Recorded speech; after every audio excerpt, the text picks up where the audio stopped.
आज का मन्ना, परमेश्वर को भेंट चढ़ाया जाना। बाइबल के पद रोमियो 15:16 कि मैं अन्य जातियों के लिए मसीह यीशु का सेवक होकर परमेश्वर के सुसमाचार की सेवा याजक की नाई करूं, जिससे अन्य जातियों का मानो चढ़ाया जाना पवित्र आत्मा से पवित्र बनकर ग्रहण किया जाए। सेवकाई के शब्द। पौलुस मसीह का एक सेवक था। मसीह के साथ लोगों की सेवा करने वाला एक सार्वजनिक सेवक मसीह को अन्य जाति विश्वासियों में मसीह प्रदान करता था। वह खाने की मेज पर लोगों को स्वादिष्ट भोजन परोसने वाले वेटर की तरह था। पौलुस सार्वभौमिक खाने की मेज पर एक वेटर था जो मसीह के साथ लोगों की सेवा करता था।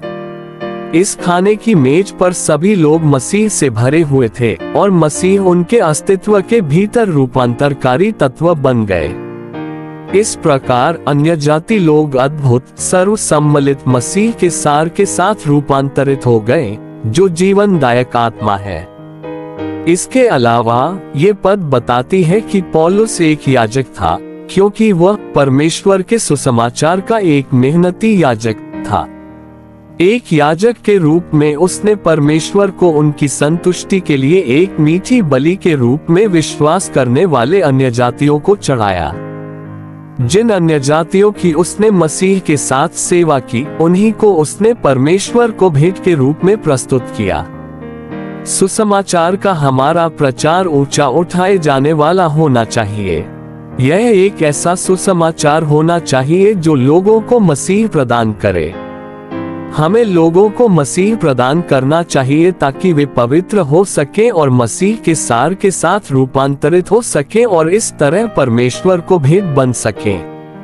हमें उन्हें मसीह प्रदान करना चाहिए ताकि मसीह उनके आंतरिक अस्तित्व को बदलने वाला पवित्र करने वाला तत्व बन जाए।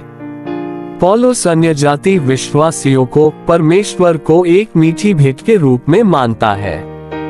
पहले वे अशुद्ध और अपवित्र लोग थे, लेकिन अब वे पवित्र हो गए हैं और परमेश्वर को प्रसन्न करने वाली भेंट बन गए हैं। वे रूपांतरित किए गए हैं और परमेश्वर के स्वरूप के अनुरूप हो गए हैं और इस प्रकार वे परमेश्वर को पूरी तरह से स्वीकार्य हैं। ये पौलुस द्वारा अन्य जातियों में मसीह प्रदान करने का परिणाम था।